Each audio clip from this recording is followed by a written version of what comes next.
Semua itu dengan nikmat Allah. Nggak bisa kita deskripsikan satu persatu. Kenapa tidak bisa? Karena sebegitu luasnya Allah menitipkan nikmat pada kita. Maka kita selalu harus, bahkan wajib bersyukur kepada Allah. Jangan kita berfikir kita mampu hidup di dunia ini tanpa nikmat Allah. Nggak akan mampu kita. Oksigen saja itu satu hari berapa rumah sakit?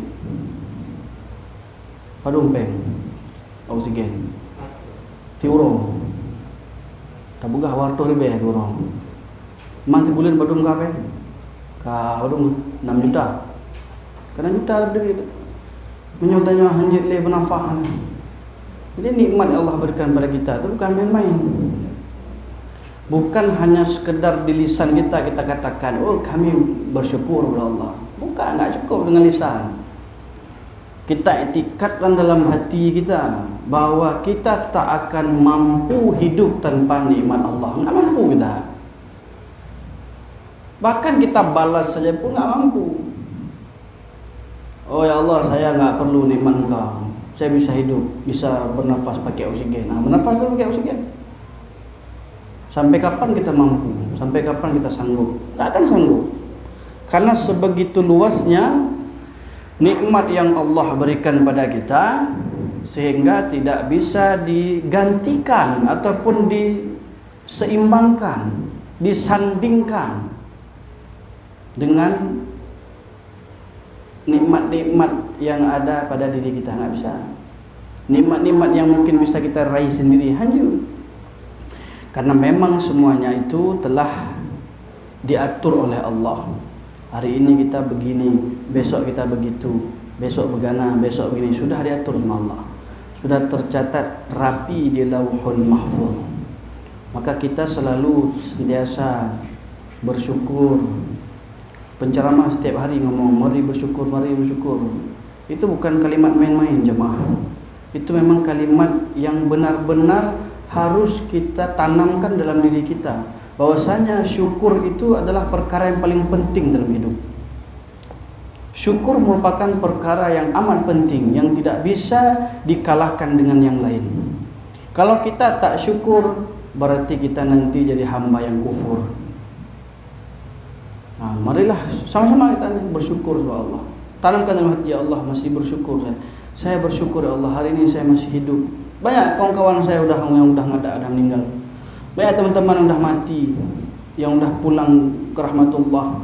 Tapi Allah masih memberikan saya umur, masih memberikan kesempatan kepada saya untuk melakukan kebaikan. Itu harus disyukuri. Nah, bukan main-main. Salawat dan salam kepada baginda Rasulullah sallallahu alaihi wasallam yang telah membawa umat manusia dari alam kejahilan ke alam ilmu pengetahuan. Bagaimana perjuangan Rasulullah ketika memperjuangkan agama ini, dengan benar-benar berjuang sehingga kita dapat merasakan nikmatnya ibadah. Coba lihat kita zaman sekarang, Pak, enak kali ibadah. Solat nggak ada yang ganggu, masjid pakai AC semua, pakai ambal. Zaman Nabi nggak ada begitu. Maka bagaimana perjuangan Rasulullah? Maka kita tetap harus bersyukur dengan kita mengenang itu jasa-jasa Rasulullah. Bersyukur kita masih hidup di Indonesia. Kalau hidup di Palestina gimana? Jangankan untuk bekerja, untuk ibadah saya susah mereka. Maka kita jangan malas-malas ibadah, jangan malas-malas ke masjid, jangan malas-malas pergi majelis taklim. Jangan. Orang di sana di Palestina jangankan pergi majelis taklim, mau belanja pun nggak bisa, susah. Hek dah, hanya jatuh benang tapi muam lebih tiba. Maka kita mengenang jasa Rasulullah itu dengan tetap menjalankan apa yang telah Rasulullah berikan pada kita, sunnahnya, dan apa yang selalu Rasulullah larang terkait permasalahan-permasalahan yang sering terjadi. Apa yang sering terjadi? Permasalahan-permasalahan di dalam diri kita sendiri, iman kita naik turun segala macam. Jamaah yang dimuliakan Allah, ini biasa sampai jam berapa ngaji? Jam 10. Ada dengan sesi tanya jawab kan? Silakan masuk. Iya, nggak apa-apa.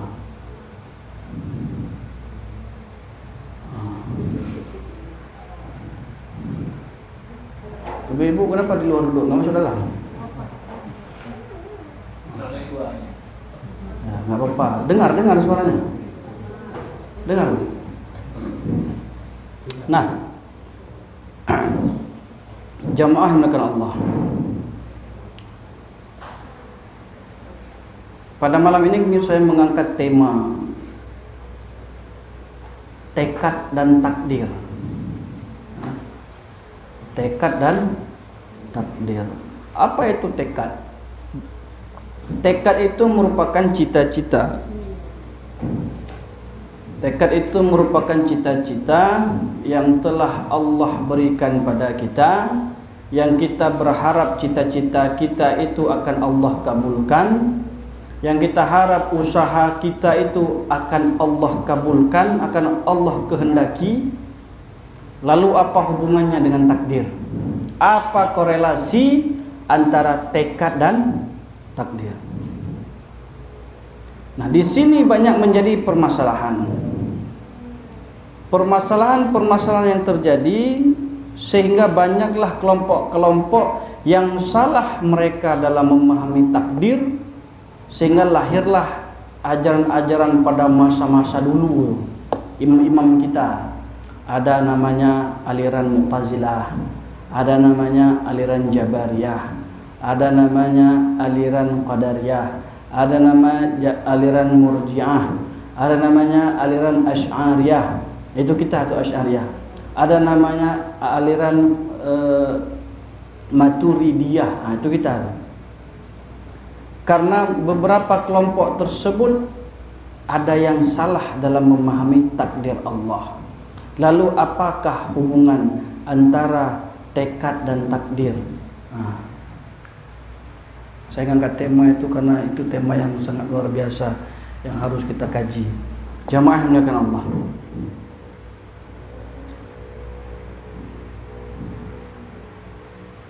Imam Ibnu Athaillah As-Sakandari telah mengatakan di dalam kitabnya Al-Hikam, pada hikmah ketiga beliau mengatakan, sawabiqul himami la takhriqu aswaral aqdari. Tekad yang kuat, cita-cita yang kuat, usaha yang kuat tidak akan mampu menembus dinding takdir. Usaha yang kuat, yang menyala-nyala, itu tidak akan mampu menerobos takdir. Kenapa beliau mengatakan demikian? Karena kita harus mendinginkan hati kita daripada ketamakan, daripada hal-hal yang dapat merusak energi kita. Kalaulah saja kita merasa bahwa tekad itu yang bisa mengatur takdir, itu kita salah. Usaha kita itu bisa merubah takdir, itu kita keliru. Takdir itu sudah azali, tidak bisa berubah. Takdir sudah azali, sudah ditulis pada Lauhul Mahfuz yang tidak akan berubah. Itu kan bahasa kita saja berubah. Apakah usaha bisa merubah takdir, Ustaz? Saya dulu miskin, Ustaz, tiba-tiba saya bisa berubah jadi kaya. Itu bahasa kita berubah, bahasa kita manusia. Tapi pada sebenarnya memang sudah tercatat di Lauhul Mahfuz. Mungkin hari ini kita diberikan kemiskinan, besok Allah angkat kita jadi orang kaya. Bahasa kita berubah, tapi sebenarnya tidak akan berubah. Berarti memang sudah tertulis Lauhul Mahfuz, hari ini kita sakit, kita minum obat, kita jadi sehat. Jadi pada hal ini dikatakan bahwa bukan berarti ketika dikatakan usaha itu tidak bisa merubah takdir, tidak bisa menembus dinding takdir. Untuk apa dikatakan kalam hikmah demikian? Supaya kita manusia ini jangan sombong. Kita merasa dengan usaha kita itu kita bisa mengatur takdir. Kita merasa dengan usaha itu kita bisa menerobos takdir tersebut. Takdir Allah, kehendak Allah. Ingat jamaah negara Allah, keinginan kita tidak akan berarti apapun jika berbeda dengan iradah Allah, jika berbeda dengan kehendak Allah. Makanya harus ada eksalasi iman, harus ada penambahan iman. Ini bukan lagi berbicara masalah akal logika. Kalau kita berbicara akal logika akan selesai masalahnya. Ada orang yang mengatakan usaha tidak mengkhianati hasil. Sering dengar, Pak? Usaha tidak dapat mengkhianati hasil. Itu dia sudah melangkahi Tuhan. Dia mengatakan demikian. Dia beranggapan, dia memiliki harapan, dia memiliki rasa pasti bahwa saya telah usaha, pasti saya akan mendapatkan hasil. Ini perkataan yang keliru. Apa urusan usaha tidak mengkhianati hasil? Seakan-akan kita berpikir dengan usaha inilah kita dapat hasil. Banyak orang yang dapat hasil nggak ada usaha. Jadi bukan karena itu. Jangan pakai istilah-istilah yang kurang berkenan lah, yang itu mengganggu keyakinan kita pada Allah, mengganggu keyakinan kita pada iradah Allah. Kita berusaha, kemudian kita beranggapan dengan usaha ini pasti saya akan mendapatkan hasil yang bagus, karena kata-kata kita usaha tidak mengkhianati hasil. Kemudian ketika kita sudah berusaha mempula pingkui dah usaha tu, habis lagi tapa habis dah usaha, aki-aki patah tu. Tapi lebut hana kejut dah Allah kiban. Peci yang ibrah pengkhianat apa kan? Apa juga yang dikatakan bahwa usaha tidak mengkhianati hasil? Mana itu yang bilang, yang ngomong itu mana? Jadi jangan pakai bahasa-bahasa seperti itu. Ngomong saja, saya wajib berusaha. Hasil itu terserah dengan ketentuan Allah. Jika Allah memberi saya hasil, silakan. Tidak Allah berikan hasil pun silakan. Apa yang terjadi itulah yang terbaik untuk saya. Jadi Al-Imam Ibnu Athaillah mengatakan hal demikian supaya kita tidak memiliki rasa sombong dalam hati kita yang mengatakan bahwa semua yang kita dapatkan itu dengan gara-gara hasil usaha keras kita. Kalaulah saja rezeki itu Allah berikan kepada orang-orang yang sangat giat bekerja. Mungkin orang yang kaya itu tukang bangunan. Kurang giat apa lagi tukang bangunan? Kurang kerja keras gimana lagi? Pergi pagi, pulang sore. Kadang pergi pagi enggak pulang-pulang. Mana mau boleh? Ho kalinto bu yang merentau ustaz. Ho yang merentau gede udah kengan. Bu yang buka rumah. Hana mau boleh bu, hana kadang bulan hawa. Kurang kerja keras apa? Kalau dikatakan usaha yang membuat orang jadi kaya, kurang usaha apa orang-orang itu? Kurang usaha apa? Belum usaha yang gimana lagi? Kalaulah saja kemalasan penyebab kemiskinan, banyak tuh anak-anak orang kaya malas-malas nggak mau tahu tapi kaya ada. Orang masih ada harta bapaknya. Jadi intinya apa? Intinya semua pada takdir. Kalau sudah Allah takdirkan memang kita jadi orang kaya, Maka jalan menuju kaya itu juga Allah ciptakan. Jangan risau, nggak mungkin kaya terus, nggak mungkin. Pasti ada jalan menuju kaya itu. Dikasih kerja ini, kasih kerja itu, kasih rezeki ini, rezeki itu, kaya. Ada orang yang mungkin telah ditakdirkan hidupnya begitu-gitu saja. Tumu dip lagi yang handai kaya ada. Gimana cara deh? Kalau tahu Ustaz, item jid. Kalau mandum kurasa Ustaz. Ku mekaknya, mekak je, mekak mandum itu. Kiban cara Ustaz, tu yang jikap aku ulang. Kiban Ustaz, kiban lư tak kiban ya nah, ke mumang. Anak doh fikir kan, nggak sanggup berfikir lagi. Karena kenapa? Sudah beranggapan bahwa takdir itu sesuai dengan yang dia mau. Takdir itu sesuai dengan yang mau. Itu tolong ditepis. Allah memberikan takdir pada kita itu sesuai dengan kehendaknya. Fa'alul lima yurid. Allah melakukan sesuatu itu sesuai kehendaknya. Maka kalau keinginan kita berbeda dengan keinginan Allah, mohon maaf, keinginan kita berbeda dengan kehendak Allah, maka keinginan kita itu tidak ada apa-apanya. Mana guna ni keinginan dia. Kita mau seperti itu tapi Allah mau begini. Kita mau seperti itu tapi Allah berkehendak begini. Tapi ingat yang perlu digarisbawahi, bukan berarti ketika tekad tidak bisa merubah takdir, tidak bisa menembus dinding takdir, bukan berarti kita disuruh duduk di rumah tak kemana-mana. Ya tak pada sih.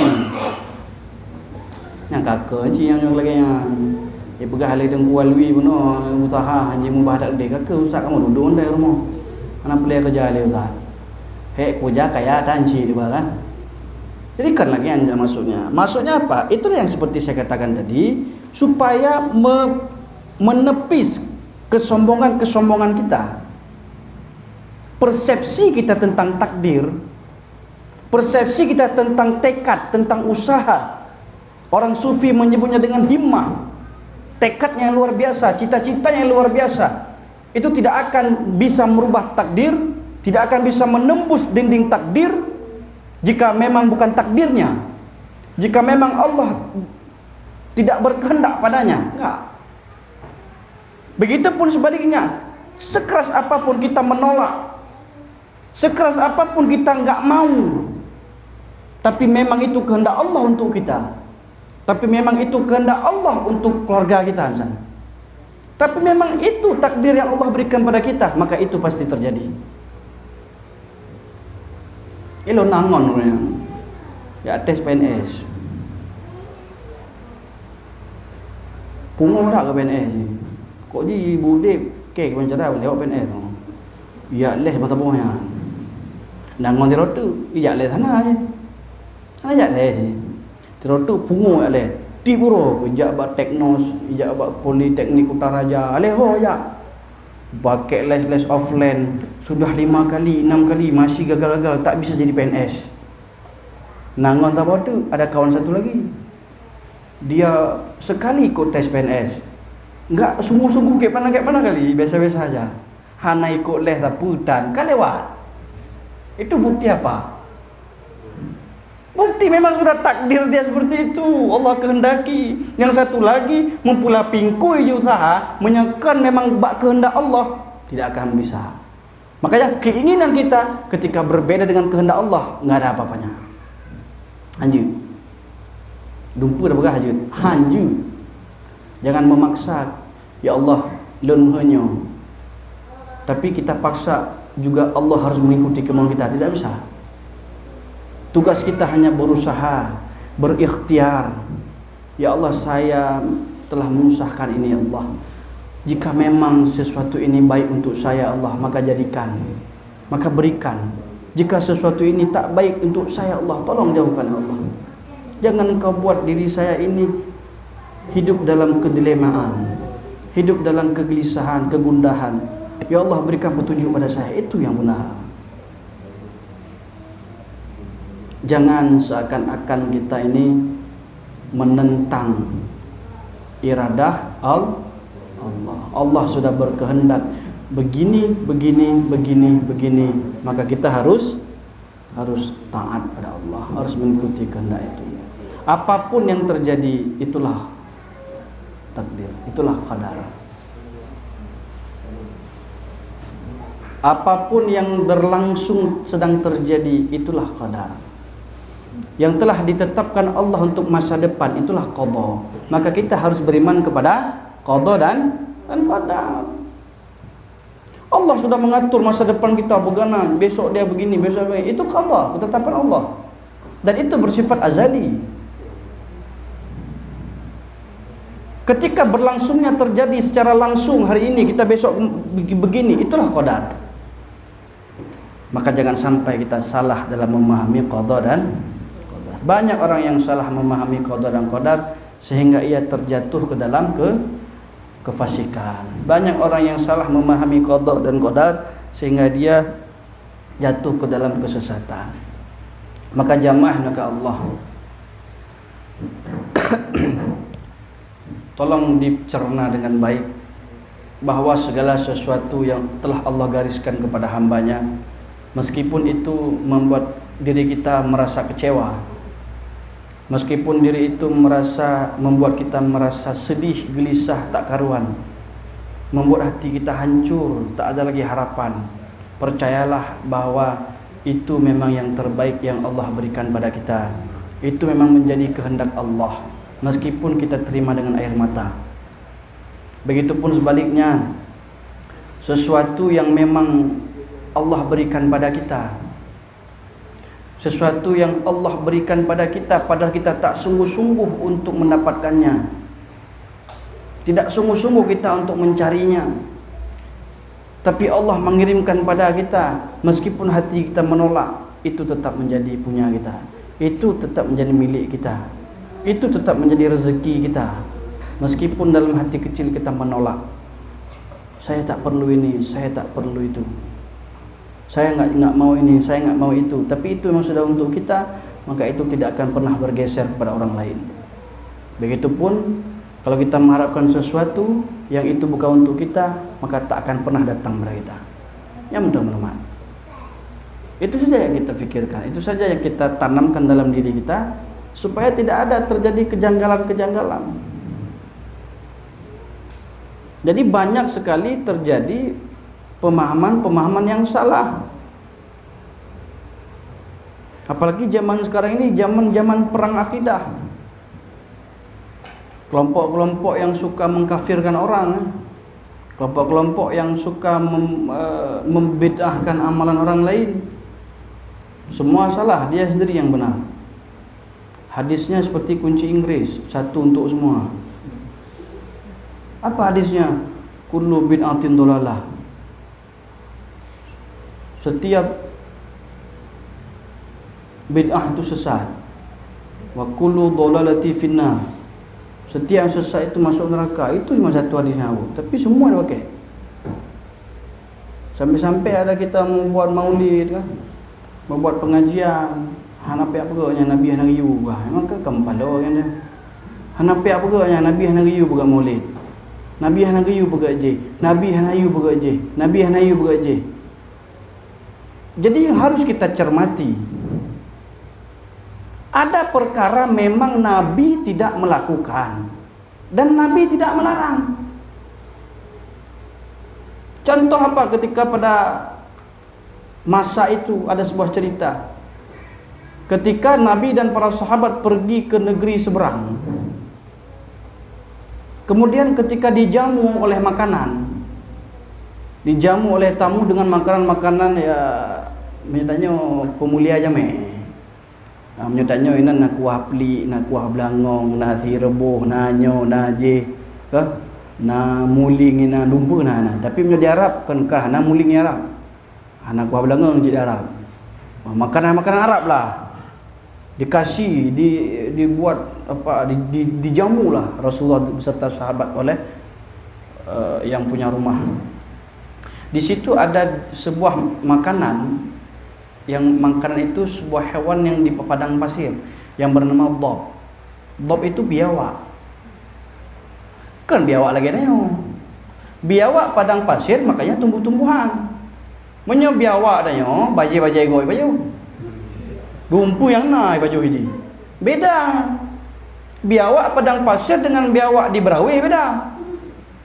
Ha, baik nak rencana baju biawak asyik tu kau. Teboy begah lain ustaz kan biawak je baju. Habis baju biawak waduh. Kelegean. Jadi Rasul tidak makan, tapi sahabat makan dengan lahap dan Rasul tak melarang. Itulah salah satu contoh perkara yang Rasul tak buat dan Rasul tak larang. Ada sesuatu hal yang Rasul buat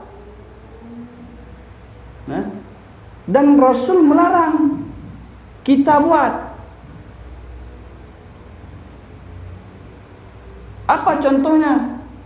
Contohnya Rasulullah itu diberikan hak nikah lebih dari 4. Nikah lebih dari 4 orang istri. Kita umatnya hanya diberikan maksimal 4. Itu pun bagi yang berani. Aduh cai mana bu. Nai pegai tamah bino tu yang pu bang. Pun tamah udip tu. Nyo tak pegai syariah. Memang dumpa je tak pegai, tapi ada je si ada tengku je. Hai berani je dah. Tewormon betul je. Rasulullah bisa menikahi lebih dari 4, tapi umatnya enggak boleh. Jadi baiknya rencana dia tanya agam tak pegang Nabi je kau masak kamu je. Nah, baiknya rencana lagi ada. Habis itu kepala tu. Nah, intinya apa yang ingin saya katakan? Itulah tadi.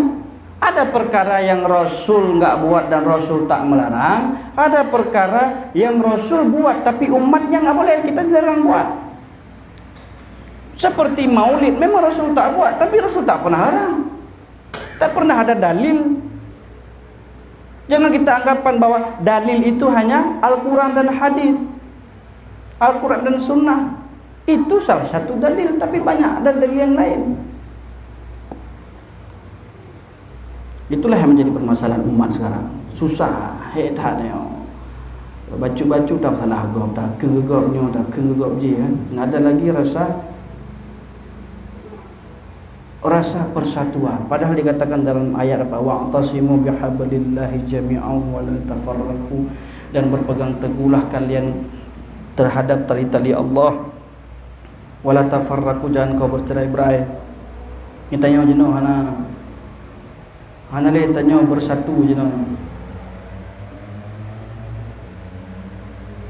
Salah satu kondisi yang sangat bagus pada masyarakat Aceh itu ngopi setelah solat subuh itu bagus, itu bersatu memang.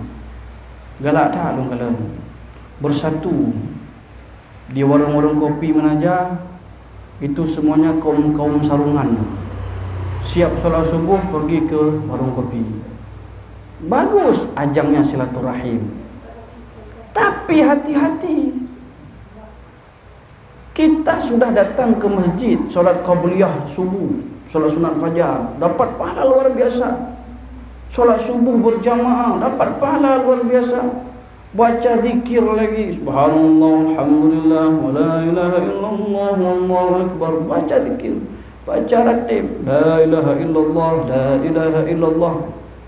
Baca doa. Bersih kita pada subuh tu. Pahala banyak dapat. Tapi setelah solat subuh, Pak dah je kopi. Oh kena buat forsila kubra je. Mengadak kopi nan. Ya tu. Jak kenan buat forsila kubra. Duk ina pegat majlis. Maka terjadilah majlis-majlis ghibah. Jadilah majlis-majlis upat mengupat. Ngomong ke orang begana, fitnah sana, fitnah sini, keun keje, keun ketipulin, keun kesepulan. Maka habis ke pahala-pahala yang kali tajok penuh-penuh ya. Ajangnya bagus silaturahim. Kenapa enggak dipakai dengan masalah-masalah yang bagus saja? Kenapa tidak dipakai dengan masalah-masalah yang pembahasan-pembahasan ilmu, pembahasan-pembahasan tentang masa depan, pembahasan-pembahasan tentang generasi-generasi muda. Tengok generasi muda ni udah dirusak ni sekarang. Enggak ada lagi yang peduli. Tengok generasi-generasi muda orang sibuk menghabiskan waktunya 24 jam di warung kopi. Mau jadi apa? Cikalah yang jaba nak belum dah. Orang lain. Hana hidup warung kopi main game, curang seput hidup ina. Kibat hancur kan angro dia. Akan jadi apa ni Banda Aceh ni masa depan? Mau jadi apa?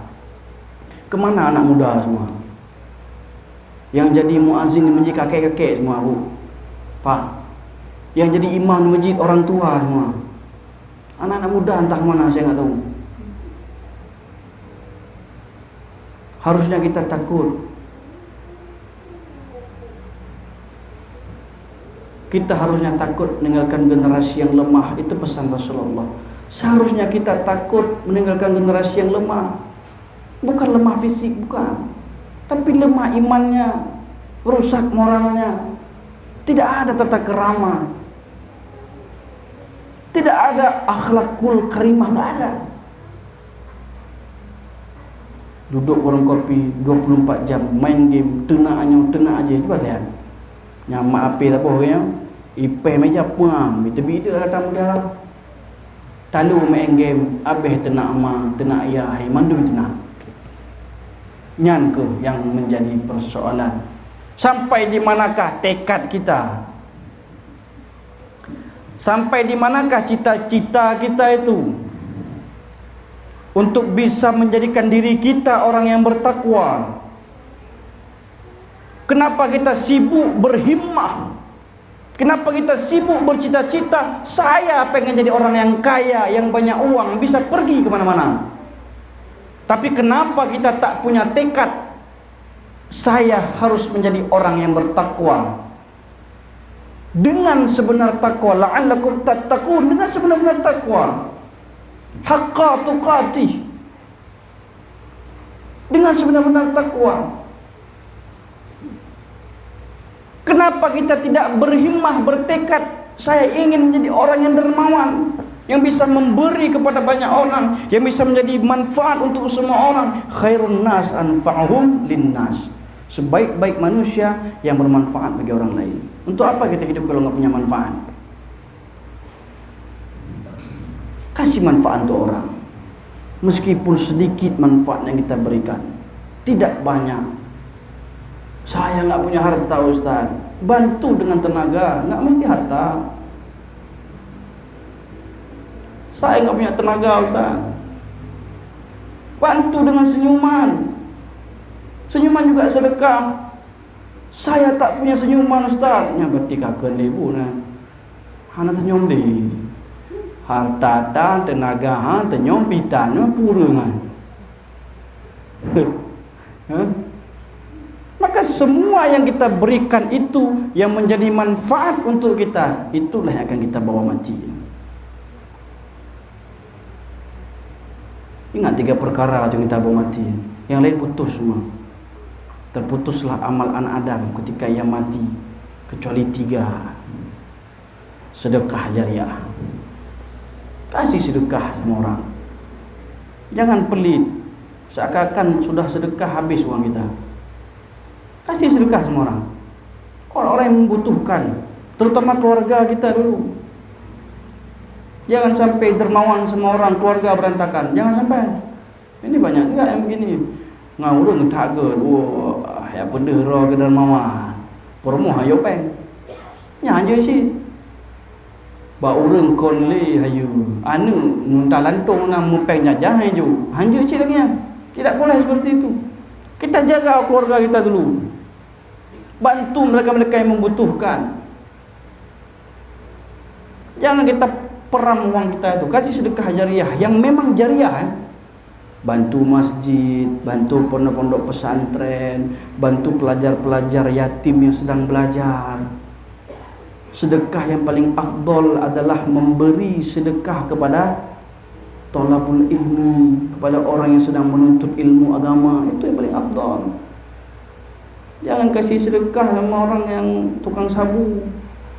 Tajuk peng gaji belum lem api pilim kalau mak apa sedekah ni punah jariah ni. Kasih sedekah secara terukur dengan siapa yang kita kasih supaya menjadi amal jariah bagi kita. Kita mati Anak yang kita dulu sekolahkan dia untuk sekolah agama, besok dia menjadi ustaz, menjadi ulama, itu yang akan mengalir ke kita. Kita pernah memberi ia sesuap nasi. Ya, nak boleh fikir.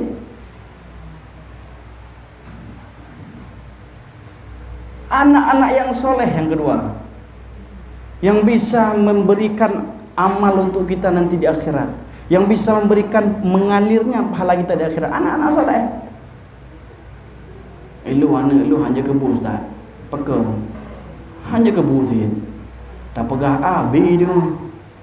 Tak pegah BMN, jam N keroi. Tayu tamong ya debit. Ha tak tahu ustaz, kan untuk orang gali. Jangan risau. Mungkin itu ujian untuk kita. Ada orang yang diuji dengan hartanya. Kan berbagai macam ujian. Ada orang yang keluarganya bagus, istrinya bagus, suaminya bagus, anaknya bagus, ekonominya kurang bagus. Anapeng. Ada promo lagi bang ya belum ya perawatan di Natasha di Allah anapeng Natasha di kablo sabun yang udah juga pakai ini aja. Anapeng rokok. Anapeng lagi lain dah. Nah, diuji dengan harta, kekurangan. Enggak punya uang yang lebih, cukuplah. Beda belah kurang, cukup. Tidak bisa untuk dilakukan untuk hal-hal yang lain. Ada orang diuji dengan anaknya pula. Istrinya bagus, ayahnya bagus, suaminya bagus, anaknya pula yang melain.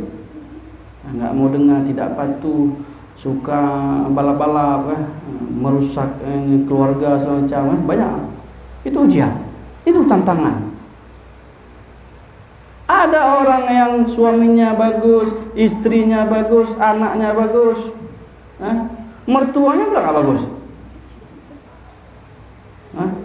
Nah mertua tapi biar karuan kaji kacai untung deh beli ketemu ji ya mbak makiban ya mertua ya nyam ke kujo racun apa mati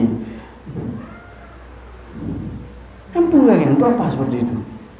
Jadi semua kita memiliki ujian masing-masing. Nggak ada yang nggak punya ujian, tidak ada yang nggak punya ujian, semua punya ujian.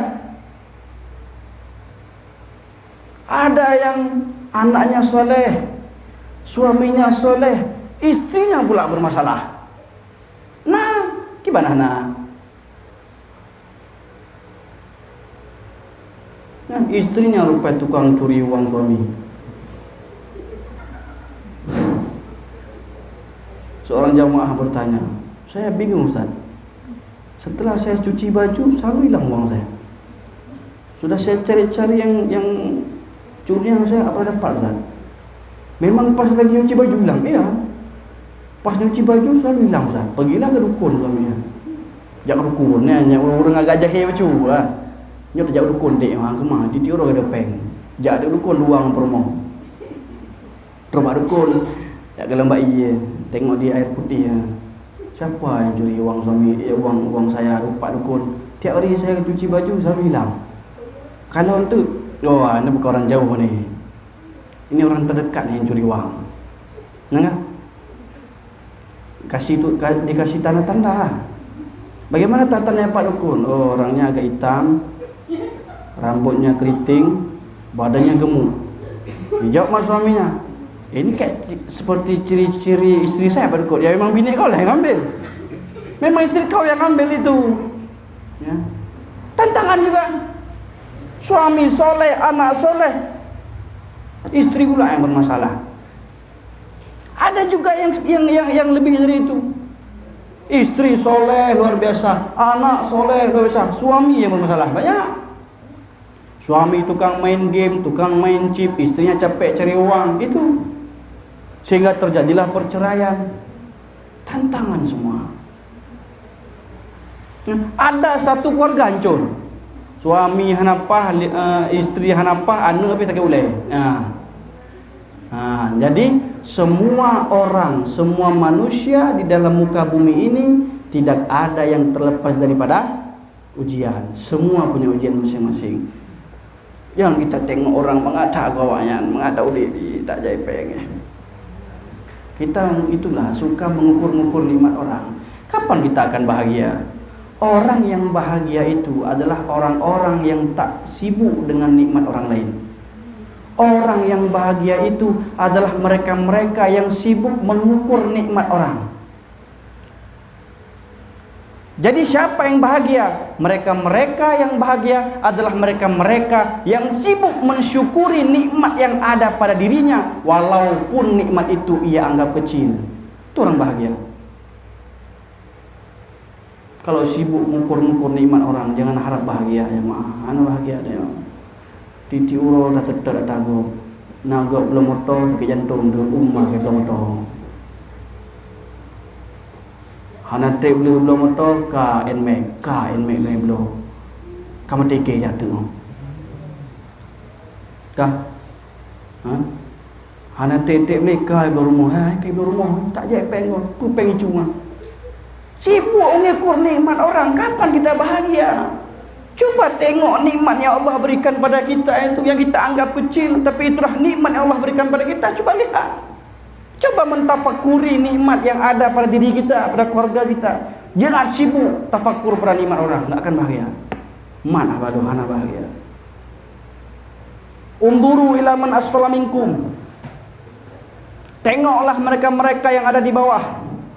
Wala tanduru ila man huwa fawqakum. Yang kau tengok mereka-mereka yang di atas. Hari ini kita masih punya sepeda motor. Jangan tengok orang yang sudah naik mobil. Tengok ada kawan-kawan kita yang masih jalan kaki. Hari ini kita masih punya sepeda. Jangan tengok orang yang naik sepeda motor. Tengok ada teman-teman kita yang masih jalan kaki, enggak mana-mana. Hari ini kita masih berikan kedua kaki kita. Jangan lihat orang-orang yang punya kendaraan. Lihat ada teman kita yang kaki yang sudah diamputasi, yang pincang dan lain sebagainya. Itu cara syukur, cara qanaah, merasa cukup, merasa ridha dengan pemberian Allah. Maka jamaah yang dimuliakan Allah, himmah yang begitu kuat, yang begitu dahsyat, itu tidak akan mampu menembus dinding takdir. Kenapa dikatakan seperti itu oleh Imam Ibn Athaillah? Supaya membentengi diri kita daripada api ketamakan yang menyala-nyala, yang beranggapan bahwa usaha itu akan bisa merubah takdir, yang mengatakan bahwa usaha tidak mengkhianati hasil, seakan-akan hasil yang kita dapatkan itu oleh sebab usaha kita tanpa kehendak Allah. Itu bahaya. Jadi bagaimana caranya Ustaz? Usaha terus, wajib usaha. Ikhtiar, wajib ikhtiar. Tawakal pada Allah. Apapun hasilnya, itu yang terbaik. Allah mau berikan hasil pada kita yang baik. Allah tidak mungkin, kehendak Allah tidak memberikan kita hasil untuk usaha ini.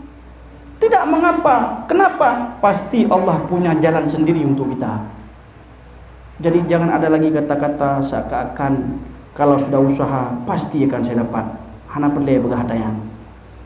Yang perlu tetap berusaha, tetap berikhtiar, tawakal, serahkan pada Allah. Apapun keputusanmu ya Allah, aku ridha, aku ikhlas menerima. Walaupun hatiku sakit, walaupun hatiku kecewa, tolong Engkau kuatkan hatiku ya Allah. Aku ini hamba-Mu yang lemah, tak punya kuasa apa-apa. Aku ini hamba-Mu yang hina ya Allah, aku tak punya kuasa. Engkaulah yang maha menguatkan ya Allah. Kuatkan hatiku ketika memang Engkau memberikan kehendak di luar keinginanku ya Allah. Engkau yang maha tahu ya Allah apa yang aku rasakan. Jika memang ini yang terbaik untukku, maka lapangkanlah hatiku ya Allah. Ikhlaskanlah aku, ridhakanlah diriku di atas ketetapan-Mu. Itulah seorang mukmin yang beriman, yang memiliki iman secara totalitas pada Allah. Jangan beranggapan bahwa kehendak, keinginan kita bisa merubah kehendak Allah. Keinginan kita, tekad kita, usaha kita jika berbeda dengan kehendak Allah, jika berbeda dengan iradah Allah, maka keinginan kita tidak ada apa-apanya. Semua serahkan pada Allah. Tugas manusia hanya berusaha. Karena kenapa kita harus berusaha? Oh, Tengku, tanya, kita semua sudah diberikan takdir, tapi kenapa kita disuruh berusaha? Jawabannya simpel aja. Karena usaha itu juga bagian dari takdir. Kan banyak yang bertanya, jadi gimana Ustaz? Takdir kan sudah ada, kenapa kita harus usaha? Karena usaha itu juga bagian dari takdir. Allah menciptakan, mungkin ini Allah kasih kita rezeki hari ini, nyopa orangnya rezeki. Allah kasih kita rezeki hari ini. Allah juga menciptakan, saya ulangi, Allah memberi kita takdir rezeki pada hari ini. Allah juga memberikan satu takdir jalan untuk menuju rezeki itu. Gak mungkin Allah memberikan rezeki, memberikan suatu takdir tanpa takdir lain yang menuju pada takdir itu. Gak mungkin.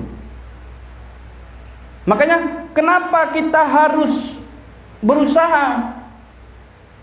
Karena usaha itu juga bagian dari takdir. Pakai hukum kausalitas.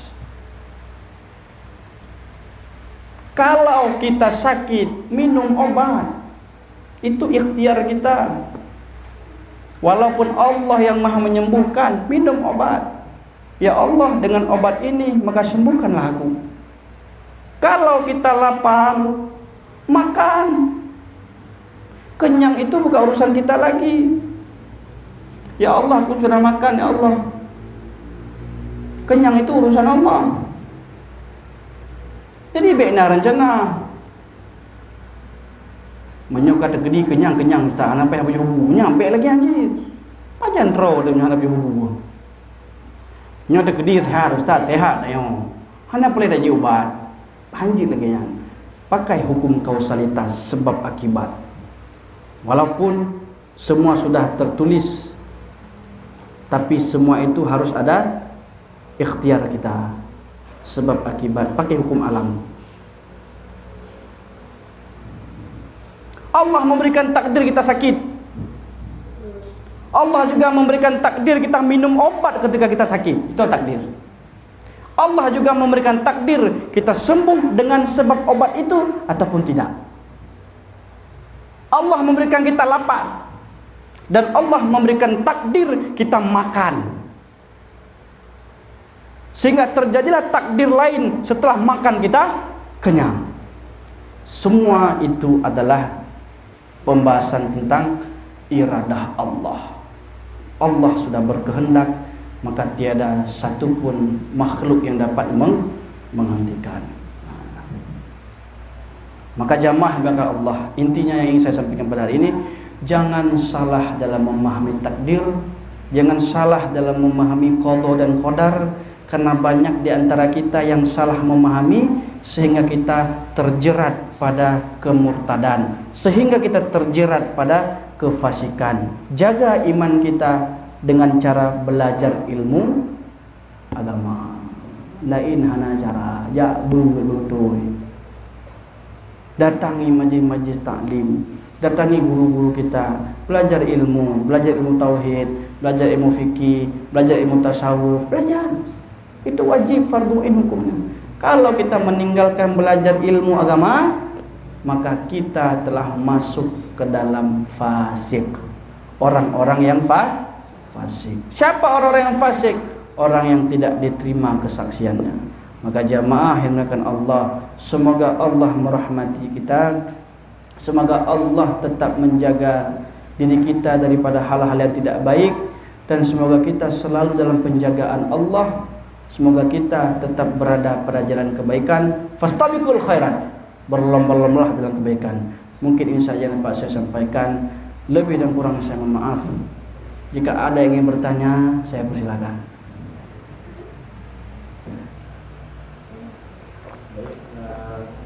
Apabila kita dalam mendengarkan wasiat atau pengajian kita sama Tujuh Hari Akbar Mahfali SHMH, mungkin dari bapak-bapak atau ibu ada yang ingin bertanya?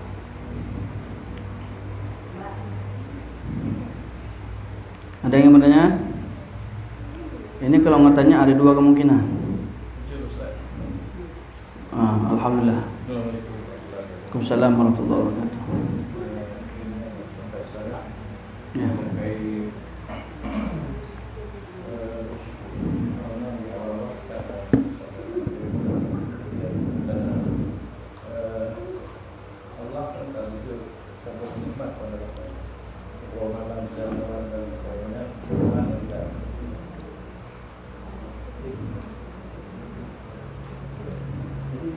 Kenapa manusianya banyak Allah sudah lebih kayak ini yang sebagai kawan, tapi banyak tidak bersyukur. Maksudnya tidak aku sebab manusia enggak bersyukur secara Allah. Padahal mulai dari hidup yang selalu di terkait dengan Allah. Itu sebab manusia harus bersyukur. Baik. Kalau dia mau kaca itu semua sudah diberi nikmat Allah SWT. Mungkin yang biasa. Baik, terima kasih, sangat bagus pertanyaannya. Dari siapa? Nomor zaman. Pak Kamaruzzaman. Alhamdulillah. Pertanyaan beliau, sudah betapa banyak nikmat yang Allah berikan pada kita, kepada manusia, tapi kenapa kita tak pernah bersyukur? Apa faktor yang membuat manusia itu tak bersyukur dengan beribu-ribu nikmat yang telah Allah berikan? Itu hanya pada faktor keimanan. Iman kita belum totalitas pada Allah. Kenapa kita tak bersyukur? Karena mungkin pahala itu tak dikasih nampak sama Allah, dan mungkin dosa itu pun tak dikasih nampak. Kalau pahala Allah kasih nampak, mungkin kita beribadah bukan lagi karena Allah, karena pengen dapat pahala. Barang siapa yang melaksanakan sholat sunnah fajar, maka dia itu lebih berharga dari dunia dan seisinya. Merepah-repah dong bro, yang sunnah fajar menyodoh pahala no. Lebih berharga dari dunia dan seisinya. Tapi kita tak mau melakukannya, kita enggan. Kenapa? Karena tak nampak. Coba Allah kasih nampak. Kenapa Allah tak kasih nampak? Karena kalau Allah kasih nampak pahala, besok orang beribadah bukan lagi karenanya, sudah karena pahala. Begitupun dengan dosa. Dosa itu nggak dikasih nampak, Bu. Coba dosa dikasih nampak. Misalnya laki-laki ini, suami ibu misalnya, dikasih nampak dosa, dicatat di atas kepala. Contoh, hari ini si pulang-pulang melakukan dosa ini dicatat di atas kepala. Malam tuh masa penampakan penulisan dosa. Besok pagi nampak. Besok pagi keluar rumah. Tadi malam bapak tengok janda sebelah rumah. Pada udah. Habis itu. Kemarin ngambil uang masjid. Kemarin markup anggaran di kantor. Kemana kita akan pergi? Berani keluar rumah? Nggak berani. Duduk di rumah. Kenapa? Banyak dosa. Itulah hikmah kenapa pahala dan dosa tak Allah kasih nampak. Supaya kita beribadah benar-benar karenanya. Supaya kita bersyukur memang benar-benar karenanya, bukan karena yang lain. Maka tanamkan iman secara total pada Allah. Allah telah mengancam kita, barang siapa yang tidak bersabar atas ujianku, barang siapa yang tidak ridho atas ketetapanku, silakan keluar dari bumi ini, cari Tuhan selainku. Jut. Tim, Horia. Pluto, Mars, Jupiter pula. Jut, hanya mudik kuna. Kena cerita mudik kuna. Ditantang kita sama Allah. Kalau memang enggak sabar atas ujianmu, enggak bersyukur atas nikmatku, enggak ridho ke atas ketetapanku, silakan kau keluar cari Tuhan selain aku. Horia. Coba hati kau. Mana mau ya yang mampu ciman. Syukur atas nikmat Allah yang telah Allah berikan pada kita. Ridho atas ketetapan Allah. Sabar atas ujian. Karena itulah sikap seorang mukmin, seorang muslim yang menyerahkan diri secara total pada Allah. Walaupun kita percaya pada hal-hal gaib seperti malaikat, percaya kita sama malaikat tu. Jangan ada rencana enggak percaya sama malaikat. Nah orang yang pegang hana ustaz, malaikatnya dongeng tengahnya. Panena hana dua. Nam pala tu. Di dalam sebuah hadis dikatakan, setengah sayap malaikat saja dikembangkan, tertutup dunia ni. Baru setengah tu. Malaikat punya 600 sayap. Baru setengah dikembangkan malaikat, tertutup dunia. Bagaimana jadinya kalau malaikat nampak? Yo yang tertebir mu ada je tu. Tak berani kita kalau malaikat kasi nampak. Cuba malaikat nampak. Lagi dia nak duduk depan rumah bagi-bagi ya. Lewat malaikat Israel. Nyo tolong. Nyo tolong. Okey puji. Sap dah rumah kamu mati ke. Ana liu. Memang tak kasi nampak.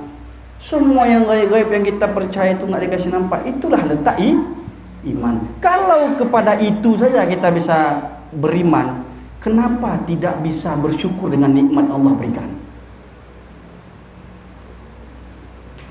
Jaga 5 sebelum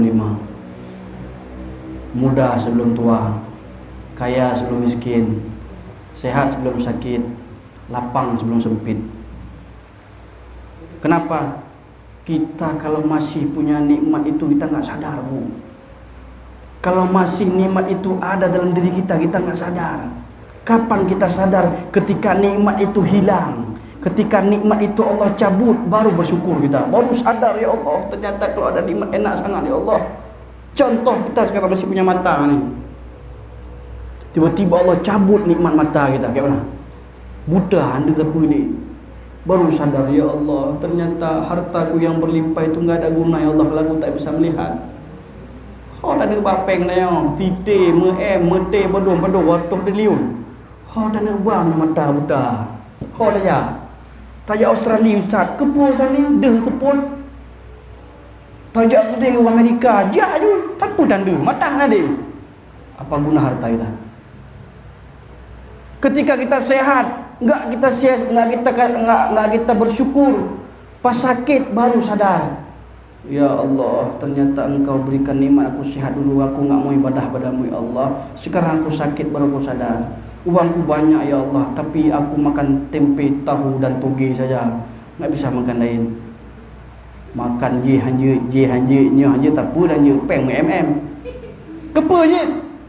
Untuk apa? Kenapa? Terlambat bersyukur.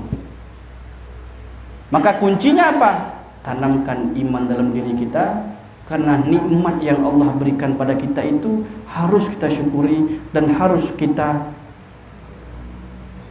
ambil kesempatan. Selagi sehat, datang beribadah. Beribadah pada Allah. Kalau dah sakit sudah enggak bisa, dah susah. Masih diberikan harta, sedekah harta. Kasih untuk orang-orang yang perlu. Kasih sedekah jariah. Kalau sudah enggak punya uang, mau sedekah apa lagi? Semasih punya keluangan waktu, datang mengaji, datang pada majelis ilmu. Kalau sudah datang waktu sempit, kapan lagi? Maka intinya adalah beriman secara total pada Allah, bertafakur atas nikmat Allah. Semoga-moga kita menjadi hamba-hambanya yang bersyukur. Ini jawaban Pak. Memang terlihat sangat panjang, tapi intinya sedikit aja tu ya. Ada lagi? Kunci iman. Iman secara total pada Allah. Ada iman kalau tadi. Kalau tu itu. Malam. Ya. Lagi yang pertama, usahanya merupakan bagian dari takdir. Ya. Dan Andun suka usahanya bisa mengubah sebuah takdir.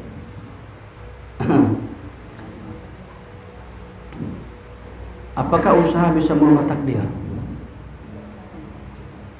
Sawabiqul himamu la takhriqu aswarul qadari. Usaha yang kuat tidak bisa menembus dinding takdir.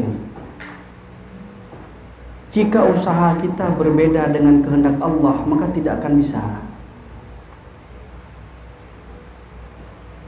sekuat apapun kita usaha, sekuat apapun kita berhimmah, bercita-cita, sekuat apapun keinginan kita, jika berbeda dengan keinginan Allah, dengan kehendak Allah, maka keinginan kita tidak ada apa-apanya, tidak bisa berubah. Kalau memang sudah ditakdirkan untuk kita, maka ia untuk kita. Yang tidak ditakdirkan untuk kita, capek kita usaha, hek tak begun, hek tak membuat, pula bingkui orang malam tepul hanjur. Berarti itu bukan untuk kita. Nampak? Tidak akan bisa berubah.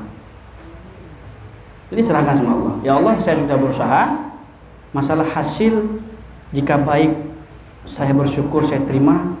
Jika tidak baik, aku mohon tanamkan rasa ridha dalam hatiku untuk menerimanya. Nyampe.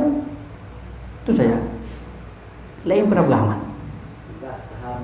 Tugas usaha, hasil bukan urusan kita. Hah?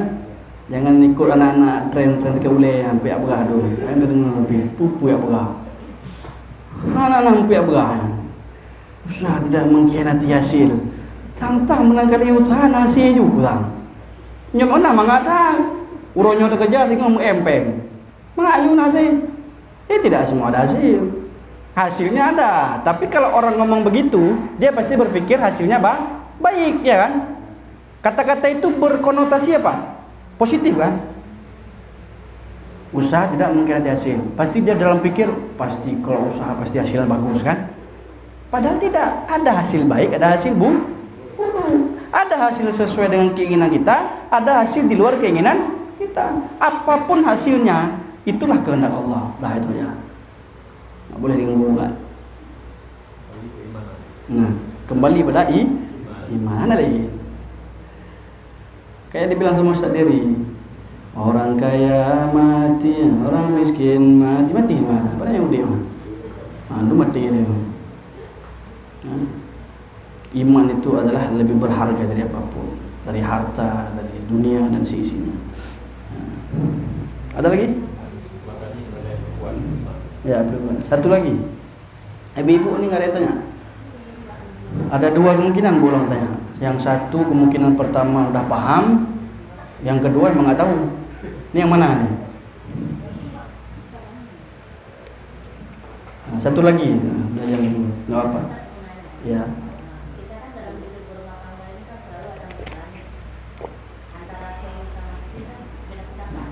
Ya.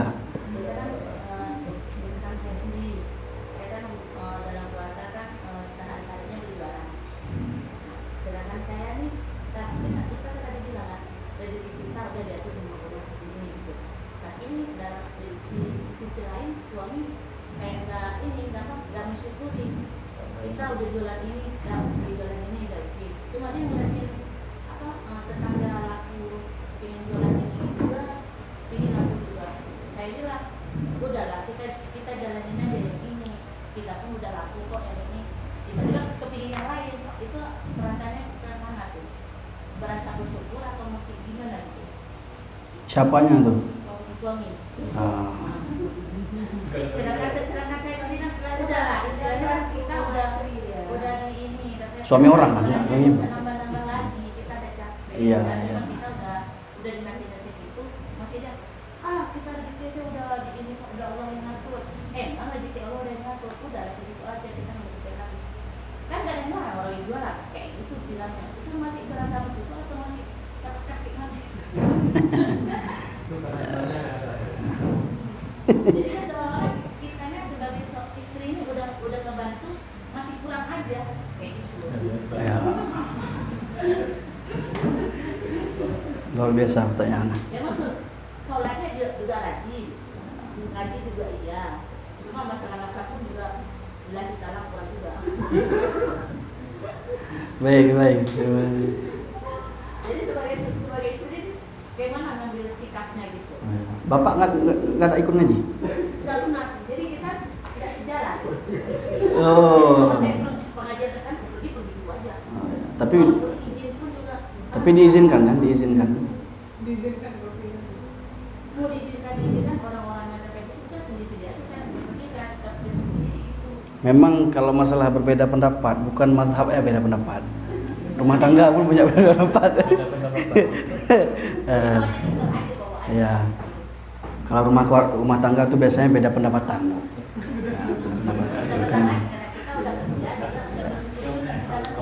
Jadi itu kita tidak bisa menilai secara kasat mata.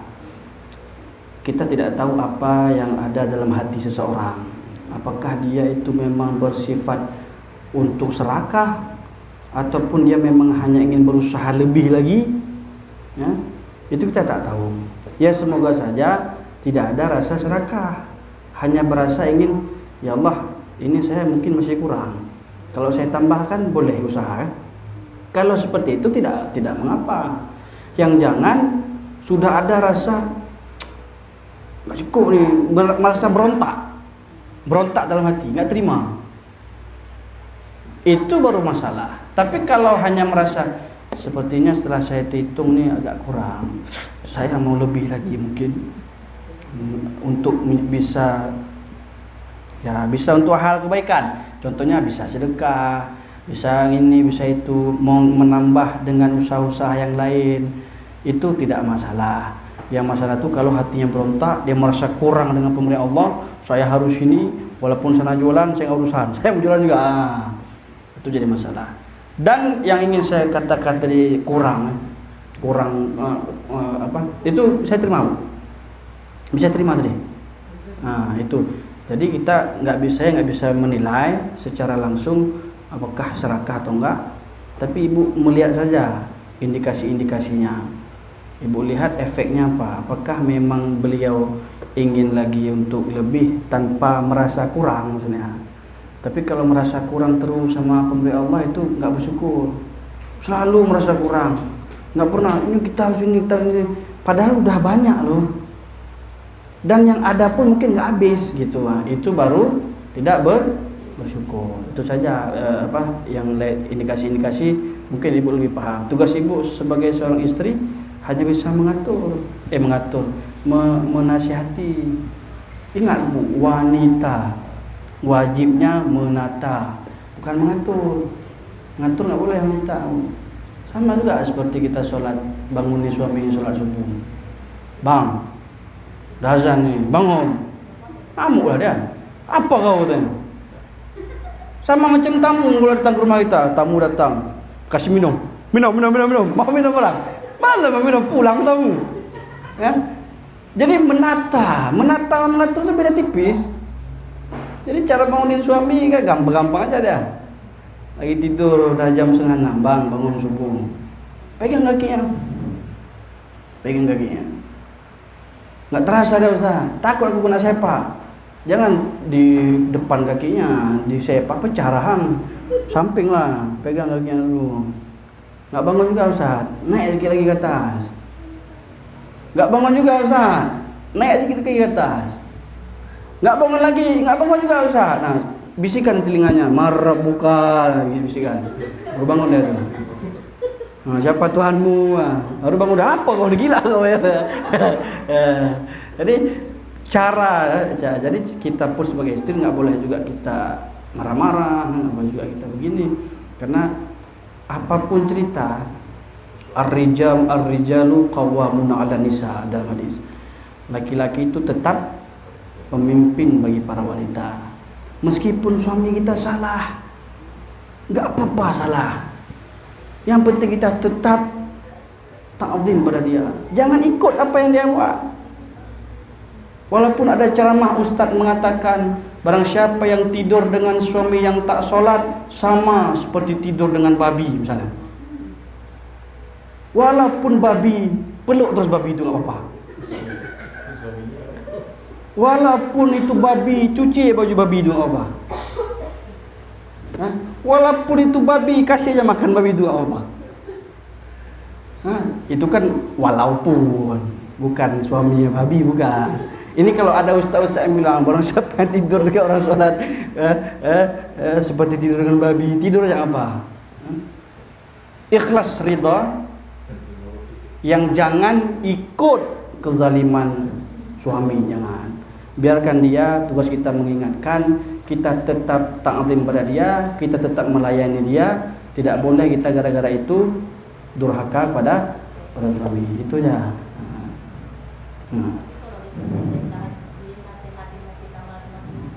Jangan nasihati, berhenti terus. Kalau udah dinasihati dia malah maki-maki kita.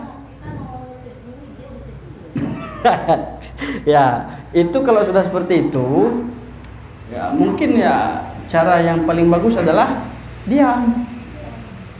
Tidak ini, karena kita juga sudah berusaha untuk menasihati. Coba cari seseorang yang paling suami kita dengar siapa, suruh nasihati. Siapa misalnya orang yang paling disegani sama suami kita, siapa? Bisa ada tuh pasti satu orang. Bilang cerita, suami saya begini, tolonglah Ustaz, saya nggak sanggup lagi Ustaz.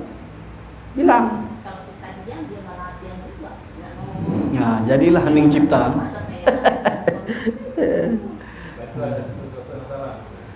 Berarti itu ada sesuatu yang perlu dibicarakan secara intens. Cinta itu kan naik turun, kadang cinta, kadang enggak, kadang muak, kadang cinta. Kalau udah jauh cinta. Luar biasa. Jadi intinya kita kembalikan kepada urusan perkara seperti perkara dengki. Tadi lupa saya sampaikan, kenapa ada orang yang masih dengki dengan orang? Kenapa masih ada rasa iri dengan orang, nggak terima dengan nikmat orang? Kenapa? Karena dia tidak memahami secara benar tentang takdir. Allah memberikan nikmat pada orang, itu kehendak Allah untuk dia. Kenapa kita harus repot? Kenapa kita harus iri? Kenapa kita harus dengki? Segala nikmat itu sudah terukur kepada dia, pada kita. Orang kasih ke ini, kenapa kita yang sewa? Kenapa kita repot? Itulah orang-orang yang memiliki rasa iri, dengki adalah orang-orang yang tidak percaya kepada qada dan qadar. Kalau dia percaya secara totalitas pada rukun iman ke-6, dia mempelajari dengan benar apa itu qada dan qadar, maka pastilah penyakit iri dengkinya itu sedikit demi sedikit akan berkurang. Karena penyakit dengki mempunyai penyakit yang sangat berbahaya.